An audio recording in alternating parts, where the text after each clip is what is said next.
విలువ లేని దావీదుకు యుద్ధాన్ని నేర్పించి విలువ ఇచ్చాడు. అసలు విలువ లేదా అండి దావీదుకి? అసలు ఆయన గృహంలో ఆ యొక్క దావీదు యొక్క స్థితి ఏ విధంగా ఉందో ఒక్కసారి చూద్దాం. మొదటి సమూయేలు గ్రంథము 16వ అధ్యాయమును మనం చూసినట్లయితే మొట్టమొదటిగా దేవుడు సమూయేలుతో ఈ విధంగా మాట్లాడతారు. నువ్వు ఎన్నాళ్ళ వరకు సౌలు గురించి విచారంగా ఉంటావు, ఎన్నాళ్ళ వరకు నువ్వు సౌలు గురించి బాధపడతా ఉంటావు, నువ్వు బెత్లెహేముకు వెళ్ళు, అక్కడకు వెళ్ళిన తర్వాత యెష్షయి కుమారులో ఒక్కరిని నేను రాజుగా నియమింపబోతున్నాను అని దేవుడు సమూయేలుకి చెప్పినప్పుడు సమూయేలు ప్రవక్త ఆ యొక్క దహన బలులు ఆ యొక్క సమాధాన బలులు అర్పించడం కోసమని బెత్లెహేముకు వస్తారండి. బెత్లెహేముకు వచ్చిన తర్వాత ఏం జరుగుతుందంటే అక్కడ ఆ యెష్షయి కుమారుల్లో ఒక్కొక్కరిని పిలుస్తారు. మొట్టమొదటి కుమారుడైన ఆ యొక్క యెష్షయి మొట్టమొదటి కుమారుడైన ఎలియాబును పిలిచినప్పుడు సమూయేలు అనుకుంటారు, ఇతనేనేమో మొట్టమొదటి కుమారుడు కదా, దేవుడు కోరుకుంటుంది ఇతనేనేమో అని అప్పుడు దేవుడు చెప్తారు, మనుషులు లక్ష్య పెట్టుతున్నది దేవుడు లక్ష్య పెట్టడు, మనుషులు బాహ్య సౌందర్యాన్ని లక్ష్య పెడతానని దేవుడు అంతరంగంలో ఉన్న ఆ హృదయాన్ని లక్ష్య పెడతాడు. నేను ఇతని కాదు నేను కోరుకున్నది అని చెప్తారు దేవుడు. తరువాత కుమారుడు అబినాదాబును పిలుస్తారు. అబినాదాబు ఇతనేనేమో అని సమూయేలు అనుకుంటున్నప్పుడు ఇతను కూడా కాదు అని దేవుడు చెప్తారు. తర్వాత షమ్మాని పిలుస్తారు, ఇతనేనేమో అని సమూయేలు అనుకుంటారు, అయినా కూడా కాదు. అప్పటికి ఆ యొక్క దావీదు అక్కడ లేరు అండి, దావీదు ఆ యొక్క గృహంలో లేరు. ఇంకా అప్పుడు సమూయేలు అడుగుతారు, ఇంకా నీ కుమారులందరూ ఇక్కడ ఉన్నారా? 16వ అధ్యాయంలో చదివితే మనకు అర్థమవుతుందండి.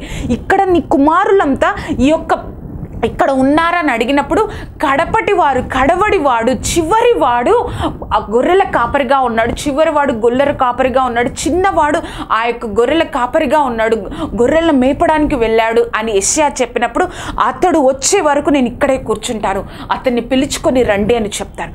చూసారా అండి, మన గృహానికి ఎవరైనా వస్తున్నప్పుడు, ఎవరైనా అతిథులు కానీ ఎవరైనా వస్తున్నప్పుడు ఈ బాబు ఇతను ఇతను ఇతను అని అందరినీ పరిచయం చేస్తాం కదా. ఒక ప్రవక్త అతని గృహానికి వచ్చిన ఒక ప్రవక్త ఆ ప్రాంతానికి వచ్చినప్పుడు ఆ గృహంలో దావీదు లేడండి. ఏముందులే, గొర్రెల కాపరి కదా, గొర్రెలు కాచుకుంటున్నాడు కదా, చిన్నవాడు కదా గృహంలో అని అతనికి విలువ లేకుండా ఆ యొక్క దేవుని దృష్టిలో ఆ విధంగా ఉన్నాడేమో దావీదు, కానీ ఆ గృహంలో మాత్రం దావీదుకు విలువ లేదండి. విలువ లేకుండా వచ్చిన తరువాత దావీదును తీసుకుని సమూయేలు ఎదుట వచ్చిన తర్వాత ఏం జరిగిందో తెలుసా అండి? ఆ సహోదరులందరి ముందు తైలముతో ఆ యొక్క తైలముతో సమూయేలు దావీదును అభిషేకించి రాజుగా అభిషేకించిన తర్వాత గొర్రెల కాపరిగా ఉన్న దావీదు అప్పటి నుంచి తన యొక్క స్థితి మారుతుంది. ఏ విధంగా అంటే అప్పటి వరకు గొర్రెల కాపరిగా ఉన్నాడు. తర్వాత ఏం జరిగిందంటే సౌలుకు దేవుడి నుంచి ఒక దురాత్మ వచ్చినప్పుడు సౌలు ఆ యొక్క దురాత్మతో బాధపడుతూ ఉన్నప్పుడు ఎప్పుడైతే ఆ యొక్క దావీదుని పిలుచుకొని వచ్చి ఆ యొక్క వాయిద్యాలు ఆ యొక్క ఇన్స్ట్రుమెంట్స్ ప్లే చేసినప్పుడు ఆ దురాత్మ సౌలుని విడిపోవడం జరుగుతూ ఉంటుంది. అప్పటి నుంచి దావీదు ఒక దేవుని స్థితిలో ఒక స్థితి మారుతూ ఉంది, విలువలేదు, అలా మారుతూ ఉంది. ఆ గృహంలో విలువలేదు, కానీ దేవుడు ఆయనకి విలువిచ్చి ఆ విధంగా మారుస్తూ ఉన్నారు. మనందరికీ తెలుసు కదా అండి, దావీదు గొలియాతును చంపాడు అని. మన సండే స్కూల్ పిల్లలకి కూడా తెలుసు. ఎవరు చంపారు అంటే గొలియాతును దావీదు అంటారు. అసలు గొలియాతు ఏ విధంగా 40 రోజులు ఫిలిస్తీన్ల పక్షంగా ఉన్న గొలియాతు ఇజ్రాయేలుల్ని బాగా భయపెడుతున్నారు.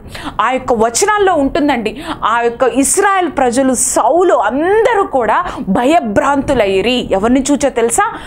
ఆ యొక్క గొలియాతును చూసి 40 రోజుల నుంచి చాలా భయపెడతా ఉన్నాడు.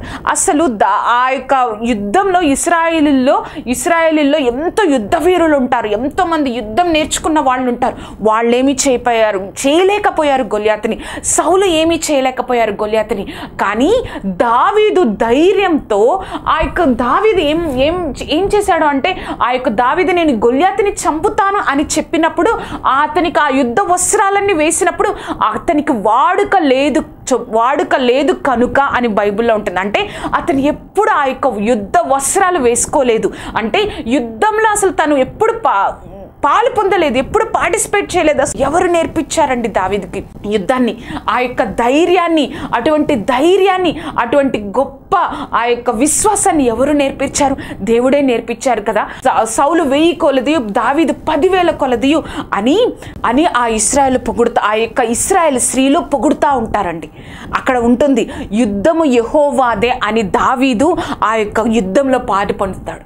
చూసారా అండి, అప్పటి వరకు తన యుద్ధాన్ని చూడలేదు, యుద్ధం లేదు, కానీ దేవుడు యుద్ధాన్ని నేర్పించాడు. అందుకే దావీదు ఉంటాడు, నా చేతులకు యుద్ధము నేర్పించిన వాడవు నీవే.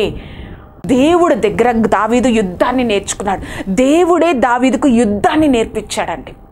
విలువ లేని దావీదుకు యుద్ధాన్ని నేర్పించి విలువిచ్చాడండి దేవుడు. ఎంత గొప్ప దేవుడు కదా. మన దేవుడు మనకి తెలియని విషయాలు, మనం ఏదైతే పరిస్థితి గుండా వెళ్తూ ఉంటామో, ఏదైతే నా యొక్క జీవితంలో ఒక స్థితి గుండా వెళ్తూ ఉంటామో కొన్నిసార్లు మనకు అర్థం కాదు, కానీ నువ్వు ఆయన యందు విశ్వాసం ఉంచితే, ఆయన యందు విశ్వాసం కలిగితే, ఎలాగైతే దావీదు యుద్ధ వస్త్రాలు లేకుండా ఆ యుద్ధంలో అందరూ భయక్రాంతులు అవుతున్నా కూడా ఒక యవ్వనస్తుడిగా దేవుని యందు ఒక మాట అంటాడండి. ఏమంటాడో తెలుసా? ఆ మాట నాకు చాలా ధైర్యాన్ని ఇస్తుంది. ఏంటంటే, ఇశ్రాయేల్లో దేవుడు ఉన్నాడని ప్రతి ఒక్కరు తెలుసుకునేటట్లుగా దేవుడు నిన్ను నా చేతికి అప్పగిస్తాడని గొల్యాతుతో అంటాడు దావీదు. అంత గొప్ప విశ్వాసంతో, ప్రభువా నువ్వే నాకు నేర్పించు, యుద్ధము యెహోవాదే అన్న ధైర్యంతో యుద్ధాన్ని నేర్పించి ఆ యొక్క గొల్యాతును ఆ యొక్క దావీదు హతమార్చేశాడండి. విలువ లేని దావీదుకు యుద్ధాన్ని నేర్పించి విలువిచ్చిన దేవుడు.